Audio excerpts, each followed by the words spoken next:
All right, breaking news. The Bank of Canada has cut the key interest rate by 25 basis points. So now it's down to 4.75%. The Bank of Canada has kept its benchmark rate at 5% for nearly a year, since last July.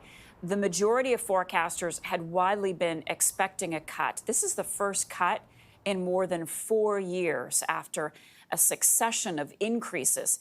Economists say the slowdown in inflation and weakness in the economy justifies a cut. Again, this news just coming in. The Bank of Canada has cut the interest rate by 1/4 percentage point. With me now to discuss, back with me, is David Macdonald. He's a senior economist at the Canadian Centre for Policy Alternatives. Let's begin with your reaction, David. I think this was expected. Certainly in the note that came with the announcement this morning, we are seeing the bank commenting on weaker than expected growth, particularly in the first quarter of this year. They are saying that in general, the inflation measures, both the headline measures and their custom measures, are trending in the right direction, very much in line with their projections in the monetary policy review in the April announcement. And so this is potentially the first now of cuts that we will see over the course of the rest of this year and potentially next year. The next decision being in July. The July's decision will come with much more analysis. This month's decision is just a press release, in essence. Next month's analysis will come with a full update of what the Bank of Canada expects to see in terms of inflation going forward, as well as GDP growth and the impact on rates and the changing environment, the impact on those things going forward. What do you mean? Because we're supposed to hear from Tiff Macklin later this morning.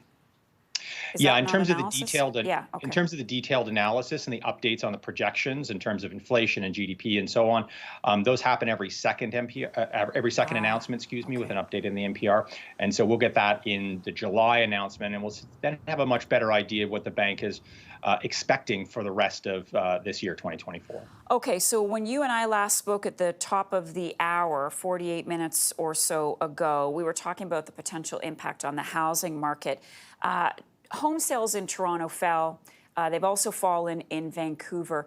Do you think that this rate cut today, 1/4%, is going to have a meaningful impact on the housing market?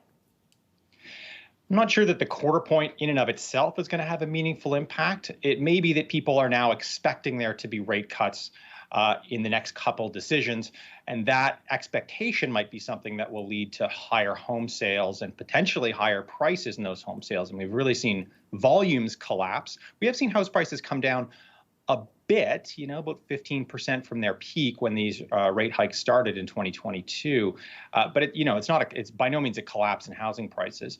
I think we should expect house prices. We should certainly expect volumes to start to rise again, and we may expect house prices themselves to start to go up to some degree.